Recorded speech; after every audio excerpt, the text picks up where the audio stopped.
Students, कैसे हैं आप? Welcome to my biology class. मैं आकांक्षा श्रीवास्तव आज आपको बायोलॉजी के अंदर बॉटनी पोर्शन लूंगी और बॉटनी के अंदर भी मैं बीएससी फर्स्ट ईयर का जो टॉपिक है वो लिया है मैंने जेनेटिक्स। जेनेटिक्स का फर्स्ट वीडियो मैंने अपलोड कर दिया है, ये जेनेटिक्स का सेकंड वीडियो है। सो स्टूडेंट्स, कल अपन ने क्या पढ़ा था उसके बारे में थोड़ा सा अपन स्टार्टिंग कर देते हैं, क्योंकि ये पार्ट सेकंड है तो जो पार्ट सेकंड डायरेक्टली देख रहे हैं उनको थोड़ा बहुत फर्स्ट के बारे में भी नॉलेज हो जानी चाहिए कि बेसिकली अपन कहते हैं कि फादर ऑफ जेनेटिक्स किसे कहते हैं अपन? ग्रेगोर जॉन मेंडल को कहते हैं। उन्होंने जो है कौन से प्लांट पर काम किया था? पी प्लांट पर काम किया था, जिसको अपन पाइसम सटाइवम कहते हैं। उन्होंने इस एक्सपेरिमेंट के अंदर अपने 8 इयर्स दिए थे, 8 साल दिए थे उन्होंने। उसके बाद में हम बात करते हैं कि उन्होंने पी प्लांट को ही क्यों चुना था। उसके कुछ मोटे मोटे से रीजन जो थे वो क्या होते हैं कि पहला तो क्या ये कैसा है, एनुअल प्लांट है, यानी कि लाइफ साइकिल 2 to 3 मंथ्स के अंदर कंप्लीट हो जाती है। दूसरा, बाइसेक्सुअल फ्लावर इसके अंदर प्रेजेंट होता है। बाइसेक्सुअल का मतलब, द्विलिंगी का मतलब कि एक ही फ्लावर के ऊपर एंड्रोशियम एंड गायनोशियम यानी कि नर जननांग और मादा जननांग पाए जाते हैं। तो ये भी हो गई अपनी चीज। दूसरी चीज, तो इस फूल का मतलब क्या हुआ बाइसेक्सुअल का? इसका अर्थ ये हुआ कि स्व परागण सेल्फ पॉलिनेशन तो हो सकता है और हम चाहे तो क्रॉस पॉलिनेशन पर परागण करवा सकते हैं। ये बात हो गई। इसके अलावा क्या था? इसके अलावा ये था कि इसमें कई कंट्रास्टिंग कैरेक्टर्स प्रेजेंट होते हैं। कंट्रास्टिंग का मतलब होता है विपर्यासी लक्षण मौजूद होते हैं, जिसके बारे में मैंने आपको बताया था कि एक मैं आपका लक्षण लेती हूं, क्या एक कैरेक्टर क्या है? पादप की ऊंचाई, हाइट ऑफ द प्लांट। इसके 2 फॉर्म्स होंगी, 2 एलील्स होंगे। क्या होंगे? पहला तो हो गया टॉलनेस कि पौधा या प्लांट कैसा है, लंबा है, और दूसरा क्या है कि प्लांट क्या है, शॉर्ट हाइट का यानी कि ड्रॉफ है। तो हो गए ना ये 2 फॉर्म्स। इसको अपन एलील भी कह सकते हैं, इसको फॉर्म्स भी कह सकते हैं, और इनको अपन कंट्रास्टिंग कैरेक्टर यानी कि विपर्यासी लक्षण भी कह सकते हैं। तो ये मोटे तौर पर अपन ने कल पढ़ा था। आज हम मेंडल के द्वारा दिए गए नियम, उनके लॉस के बारे में क्या करेंगे, स्टडी करेंगे। वैसे तो आप जानते ही हैं कि मेंडल ने कितने नियम दिए थे, कितने लॉस दिए थे? 3 दिए थे। अब उनके बारे में 1 by 1 अपन स्टडी अच्छे से करेंगे। सो स्टूडेंट, सबसे पहले हम लिखेंगे मेंडल द्वारा दिए गए नियम।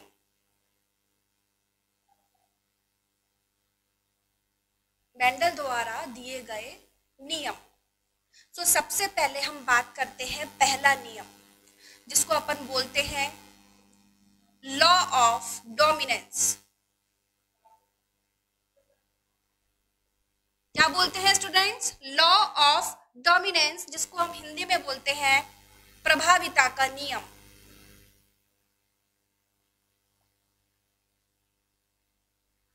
क्या बोलते हैं हम इसे? प्रभाविता का नियम कहते हैं।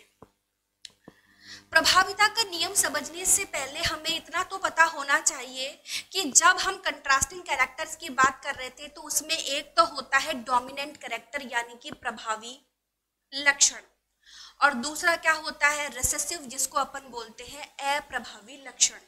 ठीक है, तो लॉ ऑफ डोमिनेंस क्या कहता है? लॉ ऑफ डोमिनेंस कहता है कि जब आपने क्या कैसे कैसे प्लांट लिए, एक तो प्लांट लिया आपने टॉल, ठीक है, उसका क्रॉस करवाया आपने किसके साथ में?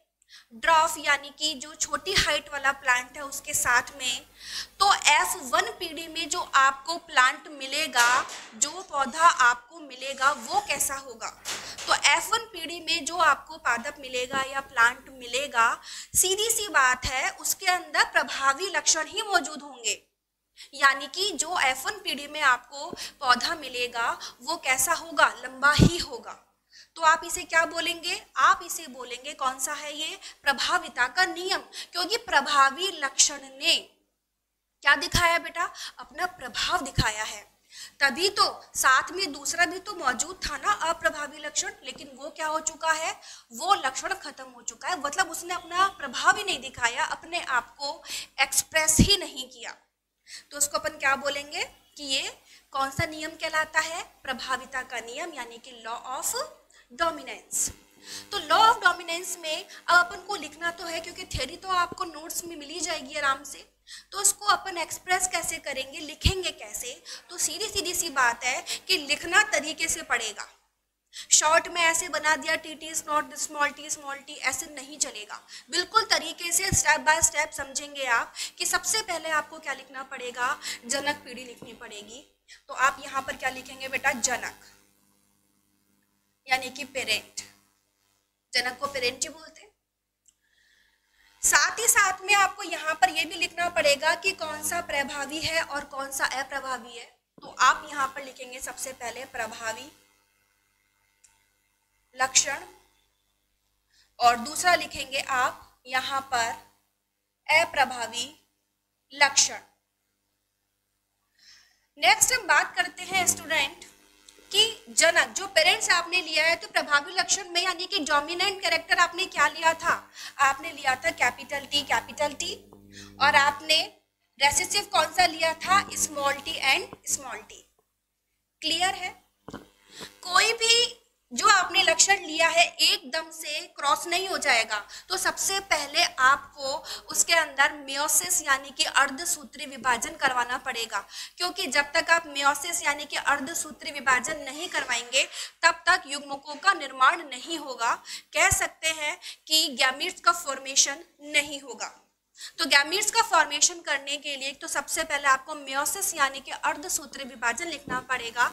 सो इस तरीके से आप निशान बनाएंगे और यहां पर क्या लिखेंगे आप, अर्धसूत्री विभाजन। क्या लिखेंगे आप, अर्धसूत्री विभाजन। तो बेटा अर्धसूत्री विभाजन के बाद में युग्मक बनेंगे, गैमीट्स बनेंगे, तो आप यहाँ पर क्या लिखेंगे, इधर कैपिटल टी, और यहाँ पर लिखेंगे small T and small T. Clear हो गई? अब बेटा ये जो बने हैं इनको अपन क्या बोल रहे हैं, युग्मक बोल रहे हैं ना, तो यहाँ पर आप लिखेंगे युग्मक यानी कि गैमीट्स। यहाँ तक क्लियर? अब इसके बाद में हमको क्या करवाना है, इसके अंदर क्रॉस करवाना है। तो क्रॉस किसी भी तरीके से करवा सकते हैं, या तो आप बोर्ड बना के कर दो, तो बोर्ड के अंदर क्या होगा, बोर्ड भी इजी है, आप इस तरीके से लिखेंगे मेल एंड फीमेल प्लांट, फिर इसके बाद में बना क्या है ये लिखो। देखो यहाँ पर आप क्या लिखेंगे, कैपिटल टी, और इधर वाला क्या है, स्मॉल टी। करवाइए क्रॉस, सिंपल सी बात है, कैपिटल टी के साथ में क्या जाएगा, स्मॉल टी। यहां पर भी सेम, इधर भी क्या होगा, कैपिटल टी और स्मॉल टी, यहां भी कैपिटल टी स्मॉल टी। ये जो चीज बनी है ये क्या है, ये है बेटा F1 संतति यानी कि F1 जनरेशन। तो यहां पर स्टूडेंट्स आप क्या लिखेंगे, F1 जनरेशन यानी कि F1 पीढ़ी। और F1 पीढ़ी में आपको क्या दिखाई दे रहा है, F1 पीढ़ी में आपको दिखाई दे रहा है कि सारे के सारे प्लांट्स जो हैं वो क्या है, टॉल, लंबे है ना।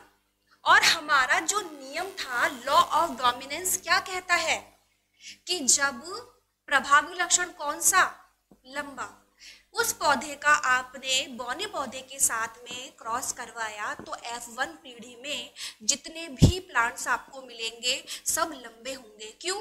क्योंकि कैपिटल टी ने अपना क्या दिखाया है, इफेक्ट दिखाया है, अपना प्रभाव दिखाया है। इसे ही हम क्या बोलते हैं बच्चों, इसे ही हम बोलते हैं लॉ ऑफ इंडिपेंडेंस यानी कि प्रभाविता का नियम। ठीक है। अब कई बार बच्चे ऐसे भी बोल देते हैं कि आपको लगता है इसके में कि हम जीनोटाइप निकालें या फिनोटाइप निकालें तो क्या होगा, सब एक ही तो आएगा, क्योंकि जीनोटाइप, जीन्स देखो कैपिटल टी स्मॉल टी, अरे सब में कैपिटल टी स्मॉल टी है, तो कोई जीनोटाइप नहीं हुआ, सब वन ही तो है, सब एक से ही तो है। और अगर मैं फिनोटाइप यानी कि लक्षण देखूं तो लक्षण देखो तो क्या होगा बेटा, ये भी लंबा दिखाई देगा, ये भी और ये भी, तो सारे के सारे एक से ही है। तो यहाँ पर जीनोटाइप और फिनोटाइप लिखने का कोई अर्थ नहीं है। सो हम पहले नियम पर तो आ गए और पढ़ लिए अच्छे से लॉ ऑफ डोमिनेंस। अब हम चलते हैं सेकंड जो हमारा नियम है लॉ ऑफ सेग्रीगेशन पर।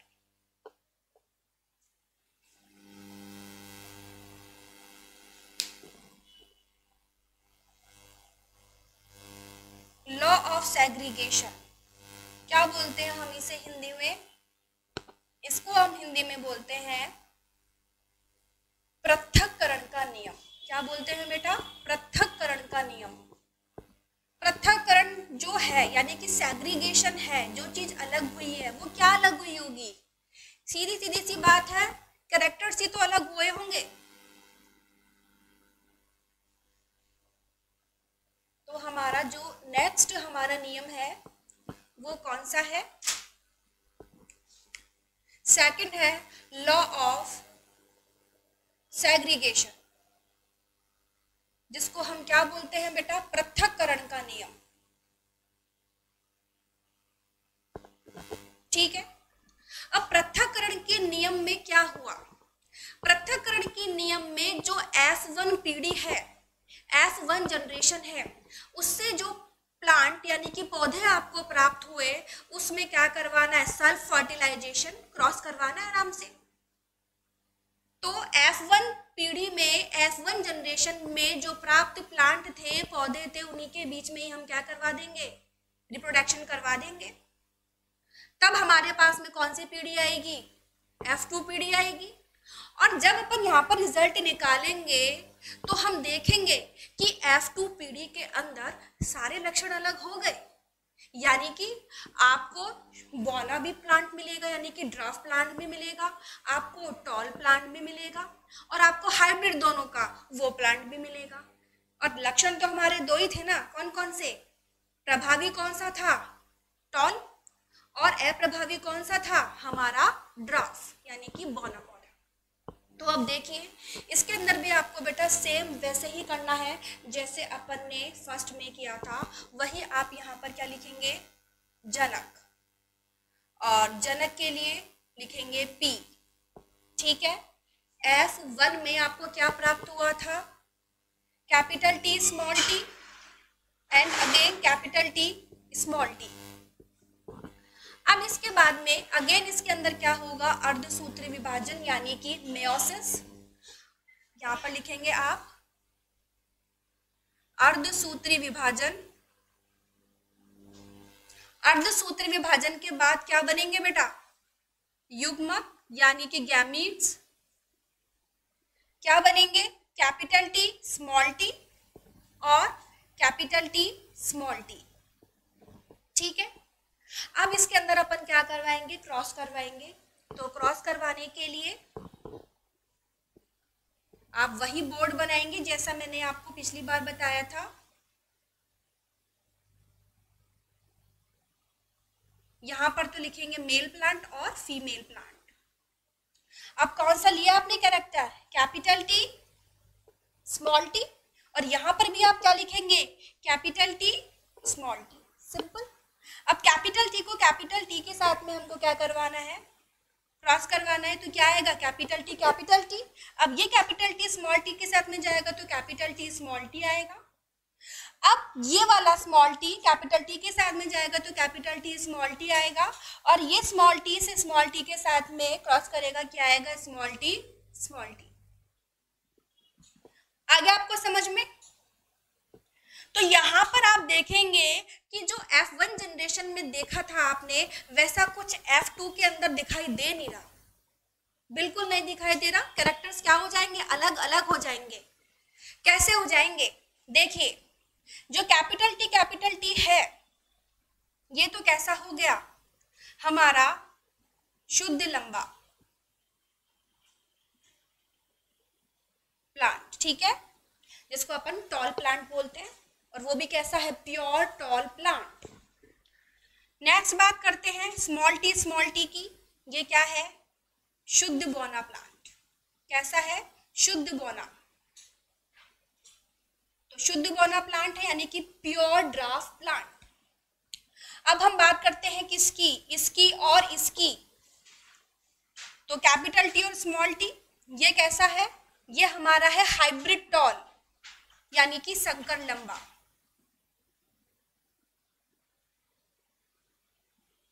ठीक है, अब आप देखिए मैंने आपको स्टार्टिंग में क्या समझाया था, मैंने आपको समझाया था लॉ ऑफ सेग्रीगेशन यानी कि पृथक्करण का नियम।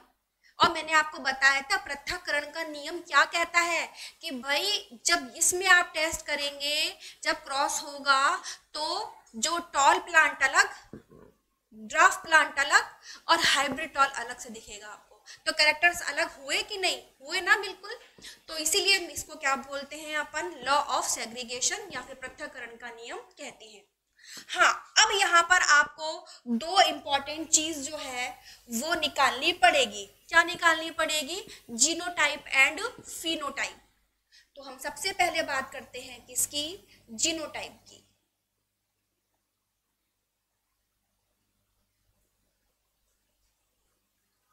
देखो बच्चों, जब अपन जीनोटाइप की बात करते हैं तो मैंने आपको बताया जीन्स देखने, बिल्कुल देखने। अब देखो कैपिटल टी इन चारों में से और कहीं पर दिख रहा है आपको, नहीं दिख रहा ना, तो आप यहां पर क्या लिखेंगे, 1। ठीक है, रेशियो। अच्छा अब देखो कैपिटल टी स्मॉल टी है ना, ये चारों में से कितनी बार मिल रहा है, एक बार तो ये रहा और दूसरी बार ये रहा। तो ये कितने प्लांट है, 2, तो 1:2। और अब देखो स्मॉल टी वाले इन चारों में से कितने हैं, ओनली 1। तो यहां पर क्या आएगा, 1:2:1। ये है जीनोटाइप। जीन्स की स्ट्रक्चर देखी है ना अपन ने, ठीक है। तो जीनोटाइप के अंदर क्या हुआ, ये तो हुआ कैपिटल टी यानी कि बिल्कुल प्योर टॉल। उसके बाद में ये कौन सा आया, हाइब्रिड टॉल। और जो लास्ट था वो क्या था, प्योर ड्राफ्ट, शुद्ध बोना। तो ये तो हो गया हमारा क्या, जीनोटाइप। अब हम बात करते हैं किसकी, अब हम फिनोटाइप की बात करते हैं, यानी कि आउटर कैरेक्टर्स को देखें। तो बेटा आउटर कैरेक्टर्स को देखें तो देखो सीधी सी बात है, शुद्ध लंबा लंबा ही दिखाई देगा, दिखेगा। शुद्ध बौना बौना ही दिखाई देगा, आंखों से पता चल जाएगा कौन सा बड़ा है कौन सा छोटा है। और तीसरी चीज कौन सी, संकर लंबा, हाइब्रिड टॉल। इसका मतलब ये है टी ने अपना इफेक्ट दिखाया, तो ये भी कैसा होगा, टॉल यानी कि लंबा। ठीक है, तो अब कैरेक्टर वाइज अगर फिनोटाइप को देखें तो देखेंगे अपन कि एक तो ये रहा और 2 प्लांट ये रहे, तो 3 तो हो गए लंबे प्लांट और एक हो गया बोना प्लांट। तो इसका फिनोटाइप रेशियो क्या आएगा बेटा, 3:1। ये होता है किसके अंदर, लॉ ऑफ सेग्रीगेशन यानी कि F2 जनरेशन के अंदर। किसमें, F2 जनरेशन के अंदर। तो आपको समझ में आ गया कि हमारा सेकंड लॉ ऑफ सेग्रीगेशन कि इस तरीके से अपन को बताना है, साथ में जीनोटाइप भी लिखना है और फिनोटाइप भी लिखना है। इसके बाद हम बात करते हैं हमारा तीसरा और इम्पॉर्टेंट जो हमारा लॉ है वो है law of independent assortment.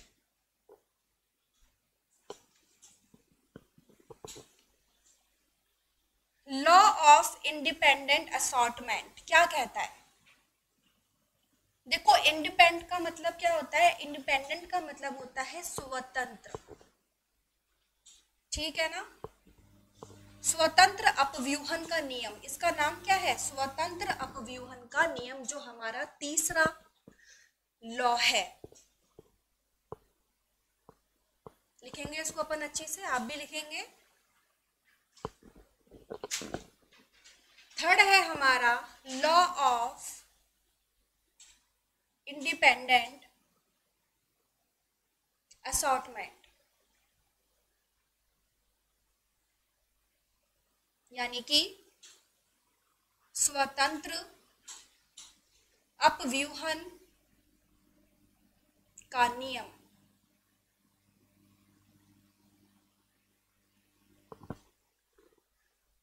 Law of independent assortment, स्वतंत्र अपव्यूहन का नियम।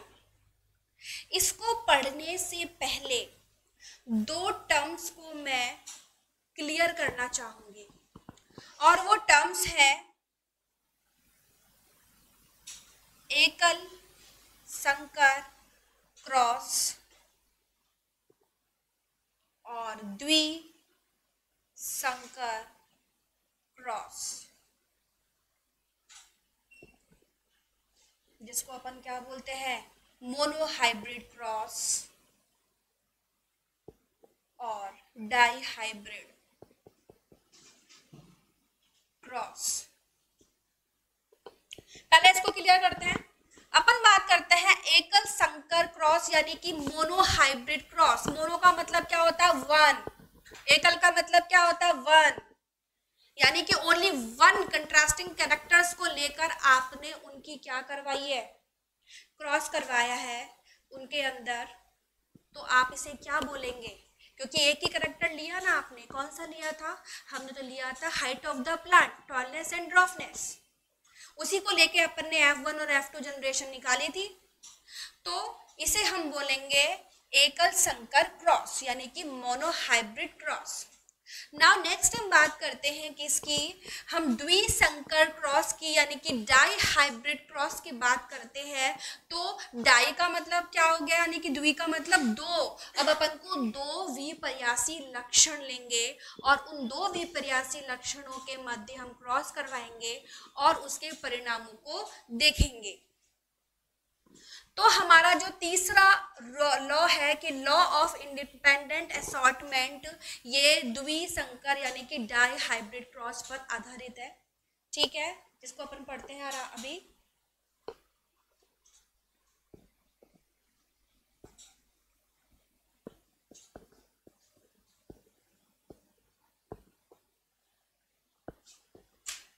देखो, लॉ ऑफ इंडिपेंडेंट असॉर्टमेंट में जो मेंडल था उसने कौन से दो लक्षण लिए, गोल पीले बीज, मटर के गोल पीले बीज, उनका क्रॉस करवाया किसके साथ, झुर्रीदार हरे बीजों के साथ। आई बस समझ में, दोनों करैक्टर हो गए ना, कौन कौन से, गोल पीले बीज, गोल थे, कलर कैसा था, येलो था, ये प्रभावी लक्षण है। झुर्रीदार है बीज और साथ में ग्रीन कलर का है, ये कौन सा लक्षण हो गया, ये हो गया आपका अप्रभावी लक्षण। तो इनके बीच में क्या करवाया, क्रॉस करवाया। तो देखते हैं अपन, सबसे पहले वही चीज लिखेंगे बेटा, क्या, जनक, जिसको अपन लिखते हैं पेरेंट। क्या लिखेंगे, पहले लक्षण तो लिखो, लक्षण क्या लिखोगे, गोल पीले बीज, क्रॉस किसके साथ करवाया, झुर्रीदार हरे बीज। अब इसके अंदर सीधी सी बात है, गोल RR YY, गोल पीले बीज, इसको आप इस तरीके से प्रदर्शित करेंगे, कैपिटल RR कैपिटल YY, और झुर्रीदार हरे बीज को स्मॉल RR स्मॉल YY। आ गया यहां तक समझ में, ये है हमारा क्या, जनक। अब इसके बाद में वही इनके अंदर क्या होगा, अर्धसूत्री विभाजन, और अर्धसूत्री विभाजन के बाद में बेटा क्या बनेंगे, गैमीट्स। क्या, capital R capital Y small r small y। अब जब ये दोनों आपस में मिलेंगे तो मिलने के बाद में क्या बनेगा, capital R small r capital Y small y। ये हमारी कौन सी है, F1 जनरेशन। क्या है हमारी, F1 जनरेशन, F1 पीढ़ी है ये हमारी। ठीक है, तो अपन ने क्या देखा F1 पीढ़ी के अंदर, कि F1 पीढ़ी के अंदर जो पौधा था वो कैसा था, संकर गोल पीले बीज वाला, हाइब्रिड राउंड येलो सीड वाला। क्लियर है यहाँ तक की बात? क्योंकि मैंने आपको बता रखा है कि लॉ ऑफ डोमिनेंस क्या कहता है। लॉ ऑफ डोमिनेंस ये कहता है कि प्रभावी लक्षण ही अपना प्रभाव दिखाएगा। यहाँ पर ये भी प्रभावी है और यहाँ पर ये भी क्या है, प्रभावी है। तो ये है प्रभावी लक्षणों को दबा देंगे, उसको एक्सप्रेस नहीं होने देंगे, तो इसलिए हमको कैसे बीज प्राप्त होंगे, गोल पीले बीज वाला प्लांट प्राप्त होगा। ठीक है। अब सेकंड जनरेशन में F2 के लिए अपन क्या करेंगे, जो F1 पीढ़ी से प्राप्त हमें पौधे थे, प्लांट्स थे, उनके अंदर अपन क्या करवाएंगे, सेल्फ पॉलिनेशन करवा देंगे ना, क्रॉस करवा देंगे, उनके बीच में रिप्रोडक्शन करवा देंगे। तो हमको क्या मिलेगी, नेक्स्ट जो जनरेशन मिलेगी वो देखेंगे अपन कि हमें क्या क्या नई नई चीजें देखने को मिलती हैं। सो देखिए, सबसे पहले यहाँ पर अपन मानते हैं इनको अपन ने जनक बनाया,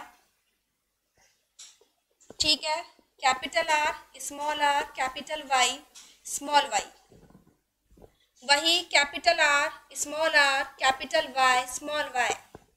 अब इसके अंदर हम क्या बनाएंगे, गैमीट्स, यानी कि युग्मक।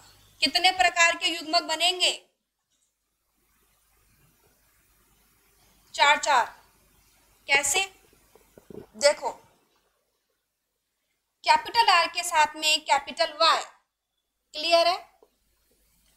अब कैपिटल आर के साथ में स्मॉल वाई, स्मॉल आर के साथ में कैपिटल वाई और स्मॉल आर के साथ में स्मॉल वाई। जो यहां बने हैं गैमीट, सेम गैमीट्स यहीं पर बनेंगे।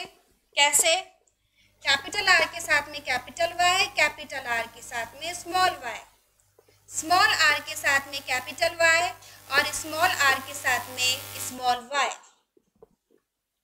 अब अपन चेकर बोर्ड बनाएंगे और चेकर बोर्ड में मेल एंड फीमेल प्लांट्स को रखेंगे और इनके बीच में अपन क्या करवाएंगे, क्रॉस करवाएंगे। देखिए क्रॉस कैसे करते हैं।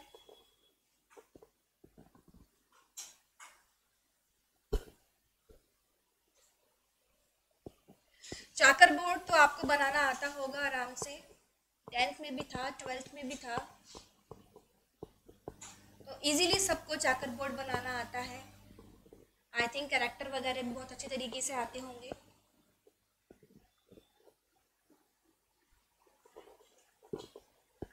यहाँ अपन बनाते हैं हमारा चेकर बोर्ड।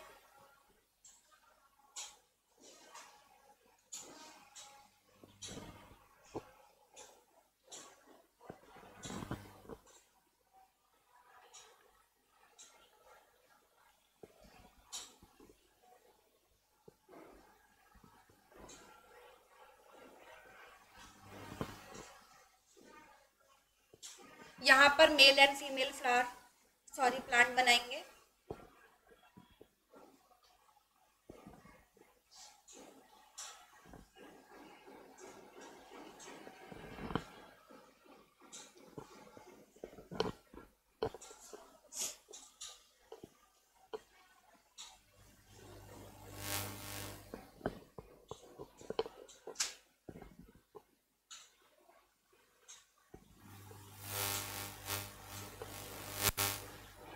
आप भी बनाते चलिए मेरे साथ, साथ के साथ प्रैक्टिस हो जाएगी। चलो ये गलत बन गया। सबसे पहले हम बात करते हैं कैपिटल आर के साथ में कैपिटल वाई। अब कैपिटल आर के साथ में स्मॉल वाई, स्मॉल आर के साथ में कैपिटल वाई और स्मॉल आर के साथ में स्मॉल वाई। अब यहां पर भी बनाएंगे कैपिटल आर के साथ में कैपिटल वाई, कैपिटल आर के साथ में स्मॉल वाई, स्मॉल आर के साथ में कैपिटल वाई और लास्ट में स्मॉल आर के साथ में स्मॉल वाई। आ गया यहाँ तक समझ में आपको? अपन ने जो गैमीट्स बनाए थे उनको बस लिखा है कॉलम के अंदर। अब हम इनके बीच में क्या करवाएंगे, क्रॉस करवाएंगे। तो देखिए समझिए इसको कैसे होगा कि ये जब इसके साथ में क्या करेगा, क्रॉस करेगा, रिप्रोडक्शन करेगा, तब क्या बनेगा, यहाँ पर बनेगा capital R, capital R, capital Y capital Y. समझ में आया? Capital R capital R capital Y capital Y. अब यहाँ पे इसके साथ में करवाएंगे अपन, तो capital R capital Y small Y. Clear? अब इसके बाद में इसका अपन क्रॉस करवाएंगे वहां, तो capital R small R capital Y capital Y. Clear हो गया? अब चौथे में क्या होगा? Capital R capital Y small Y. तो capital R capital Y small Y. अब इसके बाद में इसी तरीके से आप करेंगे, क्या आएगा बेटा? Capital R capital Y small Y. इसका इसके साथ करवाएंगे कैपिटल आर स्मॉल वाई। अब उसके बाद में इसका यहाँ इसके साथ करवाएंगे, तो capital R capital Y small Y. देख सकते हैं, capital R capital Y small Y. Next class में करेंगे अपन, यहाँ पर क्या आएगा? Capital R small Y small Y. अच्छे तरीके से करना, बहुत ध्यान लगा के। नेक्स्ट अब यहाँ पर देखो बेटा क्या है, कैपिटल आर के साथ में स्मॉल आर है, कैपिटल वाई है। यहाँ पर आप करेंगे तो क्या आएगा? Capital R capital Y small Y.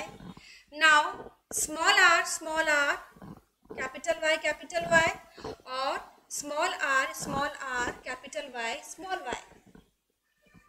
ठीक है, अब लास्ट रह गया अब अपना, क्या आएगा? कैपिटल आर के साथ में small R capital Y small Y. अब इसका इसके साथ करवाओ बेटा, क्या आएगा? Capital R small Y. ठीक है, दोनों आ गए। अब इसका उसके साथ करवाओ, small R capital Y small Y. और जो हमारा लास्ट रह गया है वो रहेगा स्मॉल आर स्मॉल वाई। बहुत पैनिक था पर फाइनली हो गया। बस ये वाई बार आई आर करते रहो बस। नाउ बात करते हैं हम आगे अपन कि यहाँ पर अब कैरेक्टर्स भी लिख ले तो थोड़ा अपन को आसानी हो जाएगी ना। क्या? देखो यहाँ पर जो बीज था वो क्या था? गोल पीला। अपन ने यही बोला था ना, गोल पीला। यहाँ पर भी जो आएगा वो क्या आएगा बेटा? गोल पीला बीज आएगा। अब आप बोलोगे पीला क्यों? अरे कैपिटल वाई देखो, कैपिटल वाई क्या है यहाँ पर? डोमिनेंट है, तो वही तो अपना इफेक्ट दिखाएगा। तो यहाँ पर आपको स्मॉल वाई भले ही हो, उससे कोई फर्क नहीं पड़ता, कैपिटल वाई अपने इफेक्ट दिखाएगा। तो यहाँ पर क्या आएगा? गोल पीला बीज ही आएगा। ठीक है, नेक्स्ट हम बात करते हैं, इसमें देखो बेटा क्या होगा? गोल के साथ में क्या आएगा बेटा? पीला आएगा कि नहीं आएगा? देख के बताओ। स्मॉल आ रहे तो क्या हो गया? क्या फर्क पड़ गया? कैपिटल आ रहे हैं वो नहीं देखोगे। नेक्स्ट देखो इसके अंदर भी क्या आएगा बेटा? गोल पीला ही आएगा। वेरी गुड, बहुत अच्छे बच्चे। नेक्स्ट बात करेंगे अपन किसकी? इसका भी क्या आएगा बेटा? भाई गोल पीला हमारा पीछा नहीं छोड़ेगा, गोल पीला ही आएगा। यहाँ पर देखोगे तो क्या आएगा? गोल के साथ में क्या आएगा? अब यहाँ पर स्मॉल वाई क्या होता है? हरा। क्या आएगा बेटा? यहाँ पर हरा आएगा। नेक्स्ट बात करते हैं इसकी, इसके अंदर भी क्या आएगा बेटा? देख के बताओ। देखो गोल आएगा और साथ में क्या आएगा? पीला आएगा। इसमें क्या आएगा बेटा? भाई गोल तो आएगा लेकिन गोल के साथ में क्या आएगा? हरा। क्लियर है यहाँ तक की बात? अब यहाँ पर आ जाओ, अगेन बेटा क्या आएगा? गोल के साथ में क्या आएगा? पीला आएगा। यहाँ पर क्या आएगा? वही गोल के साथ में क्या आएगा? पीला। अच्छा बेटा यहाँ पर क्या आएगा? अब सब जगह गोल गोल आ रहा है तो इसका मतलब ये नहीं यहाँ पर भी गोल लगाओगे। सोच बोलो, स्मॉल आर होगा तो क्या आएगा? स्मॉल आर होता है झुर्रीदार, रिंकल्ड। तो यहाँ पर क्या आएगा? झुर्रीदार पीला बीज। नेक्स्ट आगे देखो, ये भी क्या आएगा? स्मॉल आर आ गया ना, तो क्या आएगा बेटा? झुर्रीदार कौन सा बीज? पीला। नेक्स्ट बात करते हैं, यहाँ पर देखेंगे तो अगेन अब देखो स्मॉल आर नहीं कैपिटल आर देखना है, तो यहाँ पर भी क्या आएगा बेटा? गोल पीला। यहाँ देखो, यहाँ गोल तो आएगा, लेकिन कैसा आएगा? हरा। ठीक है, क्योंकि स्मॉल वाई आ सका है। यहाँ पर देखो, यहाँ पर क्या आएगा? यहाँ पर भी बेटा क्या आएगा? झुर्रीदार, और झुर्रीदार के साथ में क्या आएगा? पीला। और हम बात करेंगे सबसे अंतिम, सबसे लास्ट, वही स्मॉल आर किसको प्रदर्शित करता था बेटा? झुर्रीदार को। तो झुर्रीदार के साथ में आएगा हरा, है ना इंपॉर्टेंट। अब इसके अंदर अपन निकालेंगे इसका जीनोटाइप और फिनोटाइप। तो इसका जीनोटाइप और फिनोटाइप निकालने के लिए लिख देंगे पहले इधर कि हाँ भाई, फिनोटाइप यानी कि लक्षण प्ररूप अनुपात, और दूसरा है जीनोटाइप, जीन प्ररूप अनुपात। अब अपन इसके अंदर ये देखेंगे कि हमारे पास में दिखने में गोल पीले मटर के बीज वाले पौधे कितने हैं, उसके बारे में गिनेंगे। तो देखो, गोल पीला 1, गोल पीला 2, गोल पीला 3, गोल पीला 4, ये हो गया 5, ये हो गया 6, ये हो गया 7, ये हो गया 8, और ये हो गया 9। और कहीं दिख रहा है क्या आपको गोल पीला? नहीं दिख रहा ना। तो यानी कि आपको गोल पीले बीज वाले कितने प्लांट्स मिले? 9। अब देखेंगे अपन गोल हरे वाले। देखो, गोल हरा 1, गोल हरा 2, और गोल हरा हो गया 3। तो गोल हरे बीज वाले कितने मिले? 3। अब हम देखेंगे झुर्रीदार पीला। झुर्रीदार पीला 1, झुर्रीदार पीला 2, और झुर्रीदार पीला हो गया 3, यानी कि 9:3:3। और लास्ट में अब हमारा बचा ही क्या है? ये सब हो चुके, देखो सब पे निशान लगे हुए हैं, कुछ भी नहीं छूटा है हमारे पास में। तो इसका मतलब झुर्रीदार हरा वाला प्लांट कितना है? ओनली 1, यानी कि यहाँ क्या लिखेंगे? 1। यानी कि डाई हाइब्रिड क्रॉस के अंदर जो फिनोटाइप निकला, F2 जनरेशन का फिनोटाइप क्या निकला? 9:3:3:1। Is that clear? नाउ हम नेक्स्ट बात करते हैं किसकी? जीनोटाइप की। जीन्स देखने हैं हमें कि एक जो ये जीन है capital R capital R capital Y, ये पूरा यहाँ पर जितने भी बाकी के 15 बचे हैं ना, उसके अंदर ऐसा कुछ है सेम जीन्स या फिर नहीं है। तो उसके आधार पर हमको क्या निकालना है? जीनोटाइप। और इसका जीनोटाइप क्या होगा?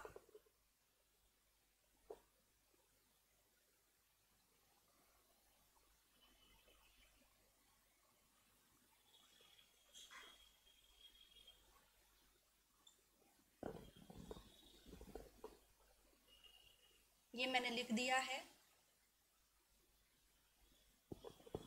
क्या है? 1:2:1:1:2:2:4:1:2। ये है इसका क्या? जीनोटाइप, जीन प्ररूप अनुपात।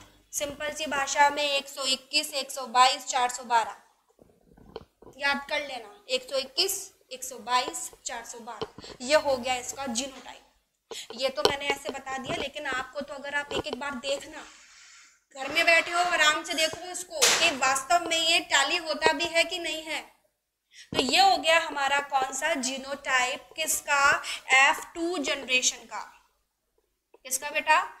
F2 जनरेशन का। तो ये हो गया हमारा बेटा, हमारा तीसरा महत्वपूर्ण important law of independent assortment. इसका मतलब क्या हुआ? कि स्वतंत्र अपव्यूहन का नियम। अब समझ भी लो, स्वतंत्र अपव्यूहन का नियम क्या कहता है? स्वतंत्र अपव्यूहन का नियम कहता है कि कोई सा भी एक लक्षण किसी दूसरे लक्षण के साथ में फ्रीली यानी कि आसानी से क्या कर सकता है, दूसरे जनरेशन के अंदर जा सकता है, वो बंधा नहीं है, वो बाउंड नहीं है, वो फ्री है, कोई सा भी एक कैरेक्टर दूसरे कैरेक्टर के साथ जाके प्रदर्शित हो सकता है। ये कहलाता है हमारा लॉ ऑफ इंडिपेंडेंट असॉर्टमेंट, जो डाई हाइब्रिड क्रॉस के अंदर अपन ने पढ़ा है। तो बेटा आज का अपने जो टॉपिक थे, अपन ने 3 नियम पढ़ लिए। पहला कौन सा पढ़ा अपन ने? पहला पढ़ा लॉ ऑफ डोमिनेंस, दूसरा पढ़ा हमने क्या? लॉ ऑफ सेग्रीगेशन, और तीसरा भी अपन ने पढ़ा लॉ ऑफ इंडिपेंडेंट असॉर्टमेंट। तो आज का जो अपना टॉपिक था जेनेटिक्स का, मेंडल के तीनों नियम वो कंप्लीट हो चुके हैं। नेक्स्ट वीडियो में आगे में जो इनके विचलन है, मेंडल के डेविएशन है, विचलन कहाँ कहाँ विचलन हो जाता है, कहाँ कहाँ मेंडल का नियम काम नहीं करता है, उनके बारे में स्टडी करेंगे। Thank you.